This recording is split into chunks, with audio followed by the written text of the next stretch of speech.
the upper coast of East Texas lies the island of Galveston, often considered to be where the West begins. So it's a fitting place to house the Bryan Museum in a historic building, once the Galveston Orphans' Home. The Bryan Museum is home to one of the largest private collections of artifacts, documents, and artwork relating to Texas and the American West. Now one of the most significant collections in the world, the Bryan Museum is so much more than a place to look at artifacts. It's a place to connect with the past, where history inspires, where visitors interact, where children have so much fun they don't realize how much they're learning. A place where the future begins. Engagement, relationships, personal stories. This is what we do at the Bryan Museum. This is how we bring history to life.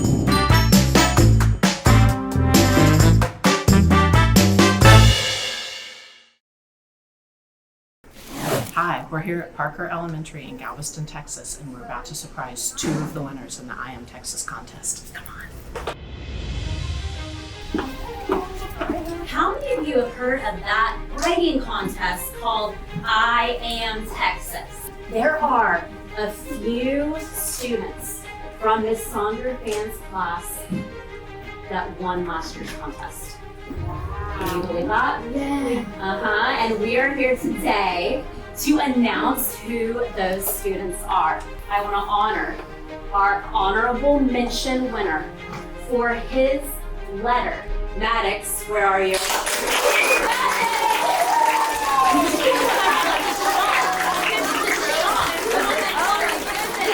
This student won one of our top letter writing awards. And this student wrote a letter to Henry Rosenberg. And the student is Miss Rose.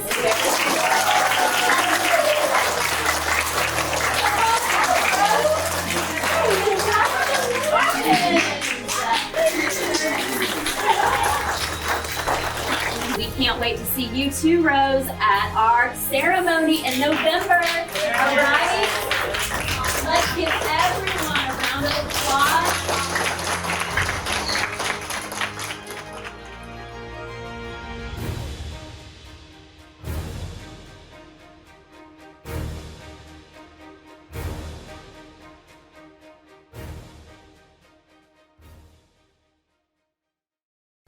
My name is Charles Goodnight. I moved to Texas with my family in 1845 when I was 9 years old, the same year Texas joined the United States. In 1857, I joined the legendary Texas Rangers, a law enforcement agency started at the request of Stephen F. Austin to protect Anglo settlers from attack by Native Americans unhappy with the encroachment of the settlers on their land. As a Ranger, I played a key role in finding Cynthia Ann Parker, a white settler who had been captured by the Comanches as a young girl. I led Captain Saul Ross and others to an Indian encampment and rescued her.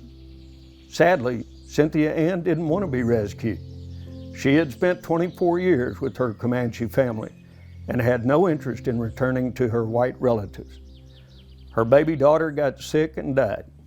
And later, Cynthia Ann herself died of a broken heart. Her son, Quanah, bitterly remembered losing his mother as a young boy. Quanah and I were destined to meet again under different circumstances some 20 years later. In 1866, I partnered with Oliver Loving, an experienced cattleman, to lead a cattle drive across West Texas and into New Mexico. Texas had too many longhorns, and New Mexico had hungry Native Americans resettled by the federal government. The trick was to drive those ornery cattle to market across hundreds and hundreds of miles across dangerous land. To get to a place where we could sell the cattle, the cowboys and I had to drive the cattle hundreds of miles across hot, dusty West Texas, where water was scarce.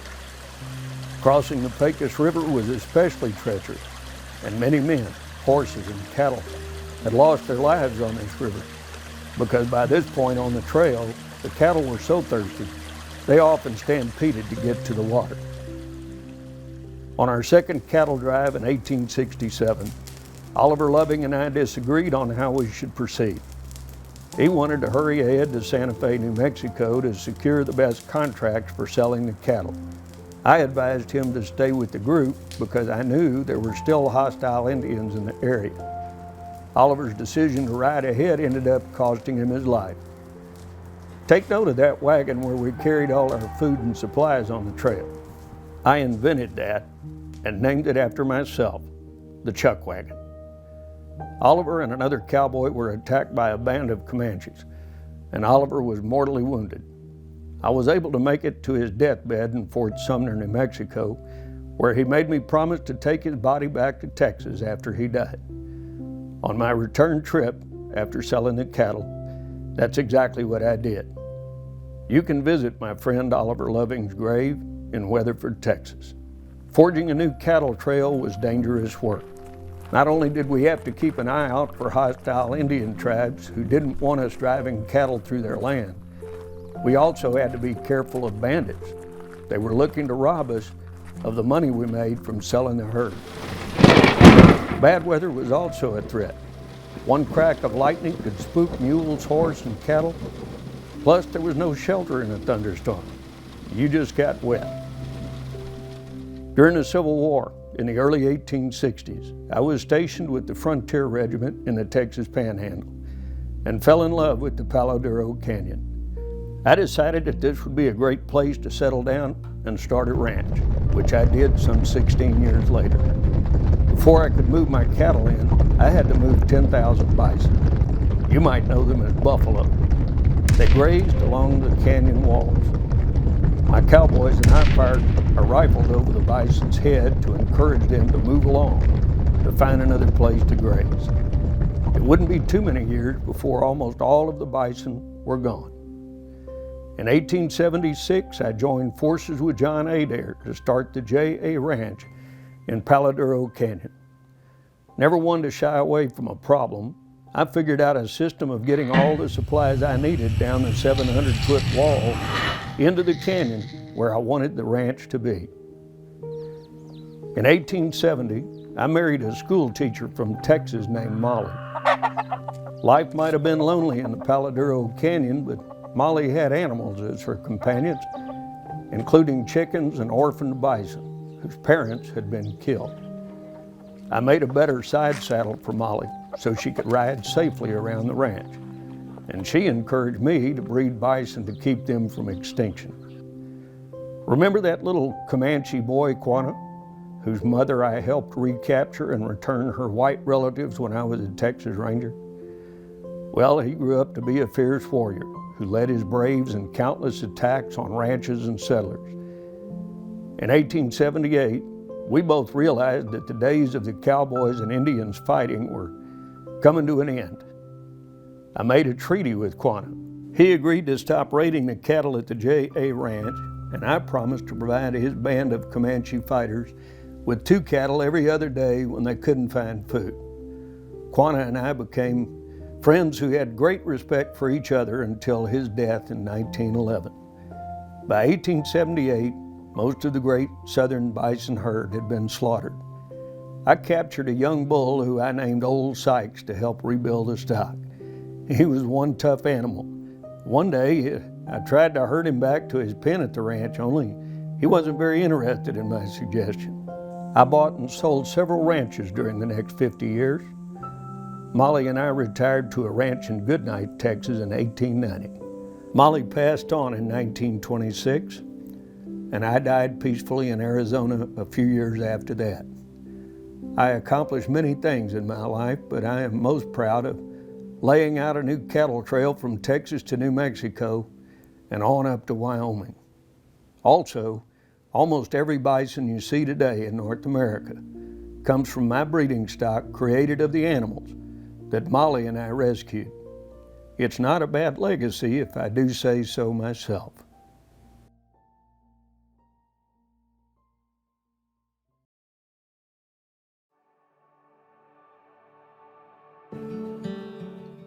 Our mission is not just to entertain people, make sure they had a good experience, and maybe something that was compelling or motivational. We really want to teach people the importance of history, especially children.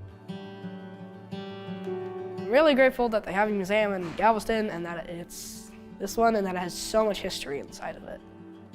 When you walk into this place, I mean, for me as an adult, it's still mind-boggling. I still haven't absorbed everything that this place has to offer. The youth that visit this facility will have the opportunity to study history like generations before them may not have. And it's totally different than reading something off the page of a book. When children are here, they're hearing a story, and they're being told a story in a way that they haven't been told before. It's a really cool place. It makes history really fun rather than just sitting in a classroom and looking at a book the entire time. My heart goes out to the teachers that teach history. More now than ever, they need resources to help complete the mission. When my students, right, get a chance to experience something to this capacity, which they don't always have access to, it's really cool to see, how it lights their faces up. Really, I think they really get inspired by it, and it's something that doesn't leave them ever. So we're going to ask you if you understand what our primary mission here is, and that's to change the way history is taught in the school system, first here in Texas, and then throughout the western part of these United States. Our goal is to make it exciting for them, to make it high adventure that you and all of us know it really is. And we are, if successful in that, we're not just going to change the way history is taught. Ladies and gentlemen, with your help, we're going to change lives.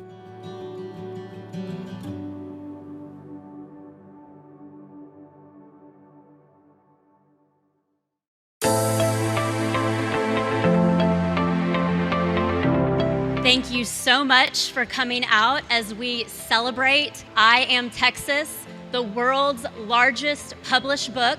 Everything truly is bigger in Texas, and this Texas-sized publication is a testament just to that.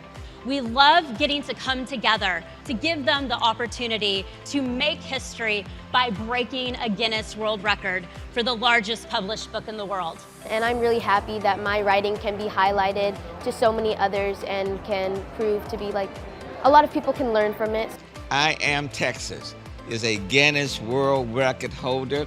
This book is a 7-foot-tall symbol of literacy and how books, while not quite as large as this one, allows readers to have larger-than-life experiences. Being able to be a role model and just showing all the little kids or maybe even adults that may be inspired that anything is possible and anything that you put your mind to, you're able to achieve it.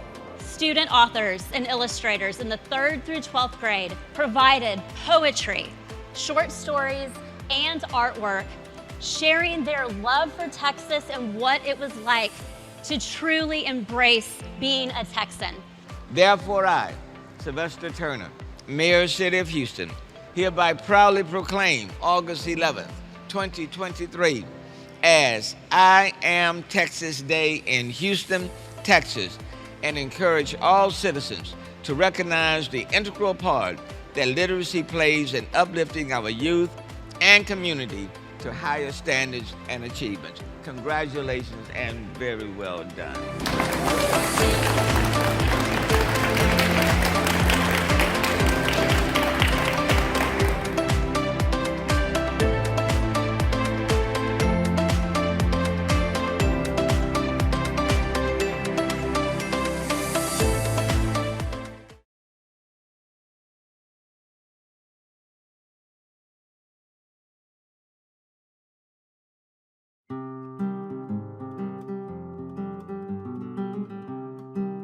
Jose Cisneros was born in Villa Ocampo, Mexico in 1910. During the Mexican Revolution, Jose and his family were forced to flee their home as revolutionary forces began to occupy territory in northwestern Mexico.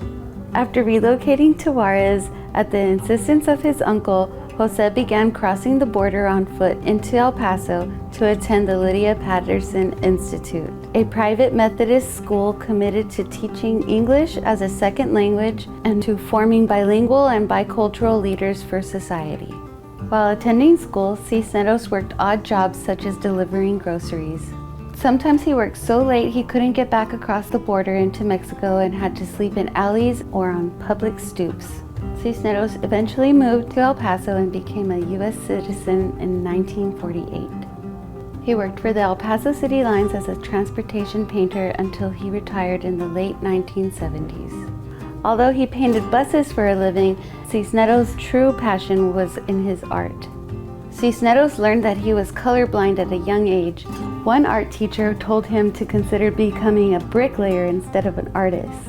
However, Cisneros was undeterred. He drew everywhere on anything he could find, including the discarded poster board from the department store where he worked in El Paso. In 1938, acclaimed Texas artist and author Tom Lee was working on a mural in the federal courthouse in El Paso when 27-year-old Cisneros built up his courage to show Lee some of his drawings. Lee was impressed and quickly wrote a note to the town librarian suggesting she put some of Cisneros' exceptional works on display at the library. Cisneros began receiving commissions for his artwork. He went on to create sketches, calligraphy, and historical maps for numerous publications. He worked with artists such as Tom Lee, Harold Bugbee, and Frank Dobie. Although he worked in many different mediums throughout his life, his most beloved works were his numerous pen and ink crosshatch drawings. He has been called the leading historical illustrator of the Southwest. Cisneros' artwork often depicts many different types of people who played a part in settling the Southwest United States, including conquistadors who arrived in what is now Mexico and Texas in the 1500s looking for gold and claiming the land for both God and King Ferdinand and Queen Isabella of Spain, and later for their grandson, Charles V. These conquistadors, the Spanish word for conquerors, included Francisco Vázquez de Coronado, who served as governor of New Spain, which is now Mexico. Coronado is credited with being the first European to discover the Grand Canyon. He is known for the brutal treatment of indigenous people in the fruitless search for the 7 golden cities of Cibola. Along with conquistadors, Charles V sent Franciscan missionaries to introduce Christianity and specifically Catholicism to the indigenous people. These priests attempted to bring order to the lives of the local people by imposing European values and customs to varying degrees of success. Cisneros also bore witness to important events in the Southwest, such as Mexico's independence from Spain in 1821, the arrival of pioneers into the Mexican state of Texas from the United States, and the rise of the cowboy lifestyle as both Tejanos and new immigrants attempted to make money through raising cattle and ranching. After the Civil War ended in 1865, federal troops came into Texas to keep order and impose U.S. government sanctions. Black soldiers in special regiments also served in Texas between 1866 and 1890. These Buffalo Soldiers, as they were called, patrolled the Texas frontier, the westernmost boundary of the United States, against Indian attacks. Cisneros used his unique style to illustrate over 300 books until he lost his eyesight to macular degeneration. He died in 2009 in El Paso. Gifted yet humble, Jose Cisneros worked tirelessly to illustrate the history of the Southwest.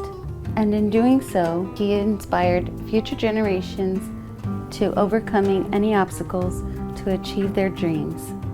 Jose Cisneros is a true Texas hero.